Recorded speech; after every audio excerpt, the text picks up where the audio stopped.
நீங்க HRNC office பக்கத்துல அகத்தீஸ்வரர் கோயில் நுங்கம்பாக்கத்துல இருக்கு. 14 ஏக்கர் நிலங்கள் மீட்கப்படாம இருக்கு. ஏன் மீட்கல? ஏன் இதே கேள்வியே அமைச்சர்கிட்ட கேட்கும்போது என்ன சொல்றார்? அங்க சட்டம் ஒழுங்கு பிரச்சனை வரும். ஏன் சட்டம் ஒழுங்கு பிரச்சனை வரும்? கோவில் நிலத்துல மசூதி கட்டி வச்சிருக்காங்க, அதை போய் நான் மீட்டா சட்டம் ஒழுங்கு பிரச்சனை வரும். ஆகையினால அந்த இடத்த மீட்கல, கவலைப்படலை. அப்படியே நீங்க HRNC ஆபீஸ்ல இருந்து 1 கிலோமீட்டர் தொலைவில் இல்லைங்க, அந்த இடத்துல இருக்கு. ஏன் பண்ணல? அதை உங்க வேலை என்ன? கோவில் நிலத்தை மீட்கிறது தானே, பாதுகாக்கிறது தானே. அந்த வேலையை விட்டுட்டு நான் முருகர் மாநாடு நடத்துறேன். உன்னை யார் முருகர் மாநாடு நடத்த சொன்னா? பக்தர்கள் கேட்டிருக்காங்க, நடத்திருக்காங்க.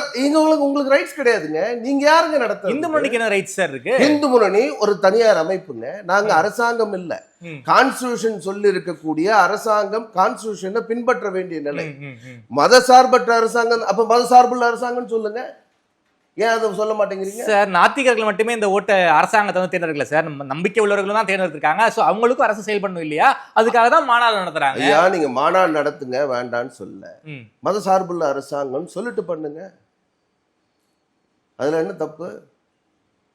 ஆமாங்க, நாங்க மத சார்புள்ள அரசாங்கம், கான்ஸ்டிடியூஷன் சொல்லி இருக்கக்கூடிய விஷயத்தை நாங்க ஏத்துக்கல, அரசாங்கம் எல்லாவற்றையும் பொதுவாக பார்க்க வேண்டும், அதை நாங்க ஒத்துக்க மாட்டோம், கான்ஸ்டிடியூஷன் அப்படிதான் சொல்லியிருக்கு, அதை நாங்கள் ஏற்றுக்க மாட்டோம், நாங்கள் அறநிலையத்துறைங்கிற பேரில் நாங்கள் மாநாடு நடத்துவோம், முருக பக்தர்கள் மாநாடு நடத்துவோம், அது அப்படின்னு சொல்லிட்டு போங்க.